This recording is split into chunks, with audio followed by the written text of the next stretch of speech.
You're listening to the Weekend Sport Podcast with Jason Pine from News Talk ZB. Before this podcast kicks off, let's talk about goals. The Greatest Goal is a native tree crowdfunding campaign, leaving a legacy for Aotearoa New Zealand as co-hosts of the FIFA Women's World Cup 2023. Visit treesthatcount.co.nz to donate a native tree for a brighter future. Football Fever with News Talk ZB's voice of football, Jason Pine and Bonnie Jansen with Trees That Count. Donate a native tree and help us score the greatest goal. Welcome into Football Fever. This is your daily World Cup podcast in association with treesthatcount.co.nz. I'm Jason Pine. Bonnie Jansen from the New Zealand Herald is here as well. As always, at the risk of repeating ourselves, how good is this Football World Cup? The round of 16's underway. The quality of football has just gone up a notch. Over 76,000 fans at two sellout matches in Wellington and in Auckland. It just feels like we've ramped up again, Bonnie. Oh, we have. And obviously these teams playing are incredible. But for me, the highlight is seeing the joy in everyone else watching these games. And whether it's at home on the TV or whether you're there in the stadium, it's just there's so much joy around it. And I think that's the most exciting thing for me. And we've got, a week and a half left of it. You were at Eden Park yesterday to witness that joy firsthand. Spain 5, Switzerland 1. Spain have reached the quarterfinals for the first time. Outstanding display of firepower to send Switzerland out. Let's not forget that this is the Spanish team that were beaten 4-0 by Japan last time out. But what about Spain yesterday, Bonnie? I mean, it must have been amazing to watch that firsthand. Yes, so the goals came pretty early, which was always exciting. But the coach benched Alexia Putellas, who is of course the two-time Ballon d'Or winner, and also the goalkeeper after that 4-0 loss to Japan. So I was a little bit interested in that, but obviously they didn't need them because they came out and scored 4 goals in the first half. It was incredible. Obviously, they conceded that unfortunate own goal, but it was just amazing, and the crowd was amazing. And again, Eden Park, broke a new record last night, and for two teams, it's not even a New Zealand team there, so pretty cool. Absolutely. Just on that own goal, I was at the Bledisloe Cup in Dunedin, and in the post-match press conference, just while we were waiting for the two coaches to come out, everybody was looking at footage of that own goal saying, what on earth has just happened? What did you think when you saw it live? Oh, yeah, I mean, it was just kind of awkward, and you kind of felt that secondhand embarrassment for them. But, yeah, there's a real, and lucky Spain kind of put it behind them and kept going, got on with the job. But a real lack of communication from the centre-back and the goalkeeper there. And I was kind of worried for the goalkeeper as well, because they had obviously just brought in their number 2 because of the other one being benched, as I said before. So, yeah, a bit awkward for them and not ideal, but what is most impressive is that they turned around and got on with the job, because you can't dwell on stuff like that too much. Yeah, 22-year-old Kata Cole in goal for Missa Rodriguez, as you say. Coach George Vilda making some big calls. I see afterwards he said, in response to the questions about leaving the likes of Putellas on the bench, as you say, two-time Ballon d'Or winner, he said, today we showed that Spain is a 23-player team. We have 23 Ballon d'Ors out there, he said. It looks pretty impressive. He started 18 different players in 4 games. But again, Spain were just a class above. Aitana Bonmati, Bonnie, what a player, my God.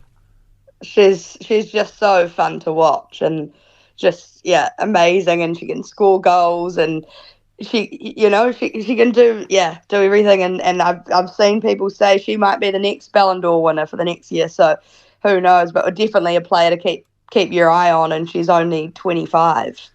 We're used to Spain having a lot of the ball, 70% possession in this game, 26 shots to 2. Pretty meek exit, really, for the Swiss. I think the gap between the top sides and the rest was kind of in full demonstration here, wasn't it? Switzerland didn't concede a goal at all in pool play, but Spain put 4 past them in the first half alone. I never really felt as though Switzerland were going to even threaten to win this game. No, and they could have, and that's the thing. They could have used their own goal and gone, okay, let's, do everything we can here and really, put up a fight. And they had, a couple of chances in the second half, but, nothing really. And as I said to you last night, Piney, I was a little bit concerned, for New Zealand. Had we topped that group, then we would have been exactly there. But, I mean, still, I wish we were there regardless. But against Spain, that would have been pretty tough. Yeah, I would have liked to have thought that we would have put up more of a fight. And we would have had, obviously, when I say we, the football ferns would have had, all of the nation behind them. It would have surely lifted them. I don't think there's a universe in which New Zealand would have beaten Spain. But I like to think we would have put up a bit more of a fight than Switzerland did. It was just a really meek exit for me. But it showed the Spanish quality, as you say, and a record again for a crowd at a football match in New Zealand of any gender. 43,217 turning up there yesterday at Eden Park, which is just absolutely terrific. Then, down to Wellington. Japan 3, Norway 1. Japan, the 2011 champions, of course, made the ideal start. Another own goal by Norwegian defender Ingrid Engen. 8 own goals at this tournament now. That's the equal of the tournament record, which was last time. So we might have a couple more to have a new record there. Even when Norway equalised, and it was a good goal, and you sent me a message, one of your many messages I got last night that we were exchanging, saying, great goal by Norway, and you were on Norway. You kind of thought Norway might beat Japan. Well, look, Japan are my team in the office sweepstake, as I've discussed already. But I just thought maybe after Norway's big victory over the Philippines, maybe they're finally clicking as everyone thought they would be, in this tournament. They thought Norway was going to go far. And I was like, okay, maybe Japan weren't that good. They just had an easy group. Who knows? So I was like, it's worth a little, I could back them. Anyway, Japan were just incredible. And the stats again, they only had 4 shots on target. You can't include the one own goal. So they scored 2 of them, and they're so clinical and they can execute, and that's what you need. Different kind of win as well. We've spoken at length about the win over Spain when they had 23% of possession. They had 60% possession in this one. So a very different approach to this game. But again, they got it bang on tactically. Risa Shimizu's heavily deflected strike, giving them a 2-1 lead, and then Hinata Miyazawa scoring the third. She's got 5 in the tournament now, the Golden Boot leader. Japan have got 14 goals in 4 games and conceded 1. How far can they go, Bonnie? Well, as you mentioned earlier, that game crosses over with USA Sweden, and that's going to be tough for Japan and equally for whoever's there facing Japan. Japan are on form; they're peaking at the right time. They've had a great run of the tournament so far. However, you can't rule out USA's experience in these major tournaments, and Sweden are number 3 in the world. So the next match will be a really, really tough one for Japan. But I'm excited to see them up in Auckland because they haven't played in Auckland yet.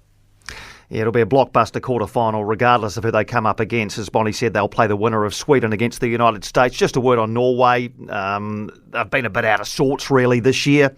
That win over the Philippines in their final group match by 6-0 kind of woke them up, but ended a run of 6 games without a win. And look, it never felt to me as though Norway were going to get anywhere close to Japan. Even when they equalised, Japan always felt to me like they had enough to run away with it. So those are the first 2 round of 16 games. 2 big games today. We'll cover those off in a moment. While this podcast takes a halftime break, let's talk about The Greatest Goal, a crowdfunding campaign leaving a legacy for Aotearoa New Zealand as co-hosts of the FIFA Women's World Cup 2023 by asking fans to donate a native tree. Each native tree costs just $10, and whether you donate one or many, you'll be contributing to amazing restoration projects across Aotearoa. Visit treesthatcount.co.nz to donate a native tree and help us score the greatest goal. Looks like we're ready to kick off the second half. Yeah, Sunday edition of Football Fever. Jason Pine and Bonnie Jansen here. The next 2 round of 16 matches are today. 2 o'clock this afternoon, the Netherlands against South Africa in Sydney. You've already got your orange on, have you? Ready for this one? Oh yeah, I'm getting it ready. I'm very excited. It's going to be a good game, but obviously I'm a Dutchie and I'll be back in the Netherlands today. But South Africa are a good team, and they've proven that in the pool play that they can cause an upset. So wouldn't be ruling them out, but confident that the Netherlands should take out this one. I'm fascinated to watch teams like South Africa and Morocco and Nigeria, I guess to a lesser extent Jamaica, these sorts of teams who probably against expectation have got through to the round of 16, to the knockout stages. So I just wonder, while I'm sure they would never say it, whether there's the mentality of actually, hey, we've overachieved here. So whatever happens in the knockout rounds, it doesn't really matter. I mean, on any given day, the Netherlands should have far too much for South Africa, and I think they probably will this afternoon because they've been very good, the Dutch. But yeah, what you hope is South Africa don't just they're not in the departure lounge, if you know what I mean. No, well, see, I think that's a real positive to be in that position, Piney, because you come in with no expectations and no pressure, for the USA tonight. I mean, I know they've got a tough opponent, and for the Netherlands as well. They're meant to win and they should win. So that puts on added pressure, and that's when you start getting mistakes and you start worrying and you start panicking. So for South Africa, yeah, they might, be like, hey, we've done great. We've done way more than we expected. But, that comes with no pressure and they can just go out and enjoy themselves. And that's when you often get and play your best football. Netherlands have been really good at this tournament. They gave the US a really stern test, beat Portugal and then absolutely hammered Vietnam. So they've been good, the Dutchies. I'm looking forward to seeing them. Good kick-off time too, 2 o'clock this afternoon against South Africa in Sydney. And then 9 o'clock tonight, get in front of your TV.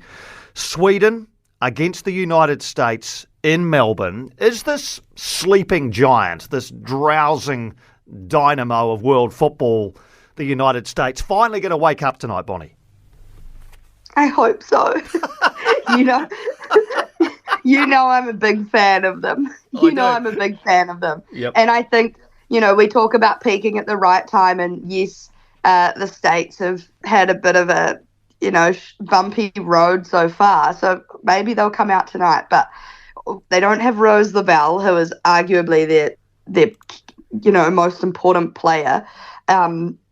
But, doesn't mean to say they've got so much depth. That's what the States pride themselves on, is the amount of depth in their squad. So, yeah, I hope they wake up tonight. But I'm feeling a bit of extra time. We haven't had that yet. I mean, it's only been one day of knockout football. But, yeah, I'm thinking we might get extra time or maybe even penalties. Do you think, and let's talk hypotheticals here, do you think if the US were to exit the World Cup tonight, if Sweden got up and got the job done, 90 minutes, extra time, penalties, whatever, if the US are out after tonight, do you think Vlatko Adanovski keeps his job? Because there's so much pressure on him. I mean, goodness me, you only have to just type his name into any social media platform and it's just vitriolic what's coming his way. Yeah, no, I think that'd be tough for him to keep his job, especially with the, how highly that team is regarded in America and across the world. It's kind of like the All Blacks, right? That the US women's national team is one of the most successful in the world. Similarly with the All Blacks, and we know what happened there with Ian Foster. But yeah, I think if they bowed out tonight in the round of 16, then some serious questions will be asked, because the amount of resource for that team is just insane. So they should be going a little bit further than that. It's a shame that they've clashed now with Sweden, but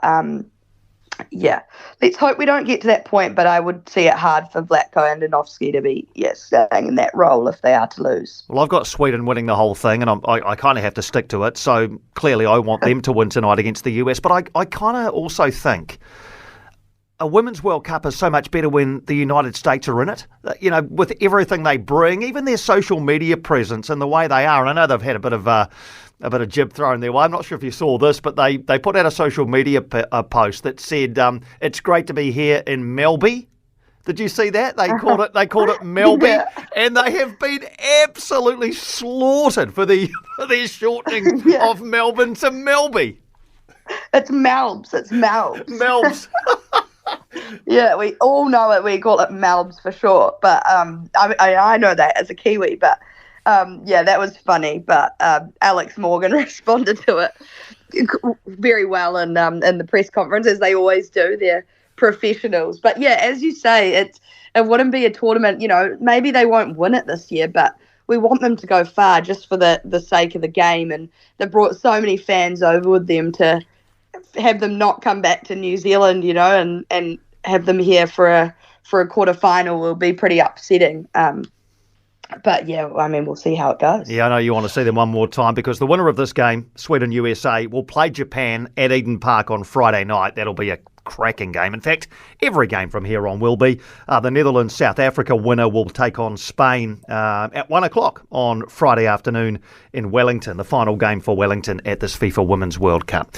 All right, Bonnie, you better go and get all that orange gear on for this afternoon's clash, and no doubt the messages will be flying back and forth between the two of us over the next 12 hours or so. Enjoy it, and we'll talk to you tomorrow. Yeah, thanks, Piney. And you actually have a tough game, I've just realised, with the Sweden-USA, because you picked Sweden to win the tournament, but you also have USA in the office sweepstakes. I know, divided all says. Although you could say I'm in a no-lose situation, in that either way it'll be fine. Hey, nice to have you on the podcast as always. Bonnie Jansen alongside me, Jason Pine. We're back with a fresh episode tomorrow at around about the same time as we break down whatever happens today and then look ahead to two more intriguing round of 16 clashes tomorrow. Our fresh episode dropping into your podcast feed tomorrow. See you then. In this post-match review, let's score the greatest goal by donating a native tree to leave a legacy for Aotearoa New Zealand as co-hosts of the FIFA Women's World Cup 2023. Visit treesthatcount.co.nz to donate a native tree for a brighter future. For more from Weekend Sport with Jason Pine, listen live to News Talk ZB weekends from midday or follow the podcast on iHeartRadio.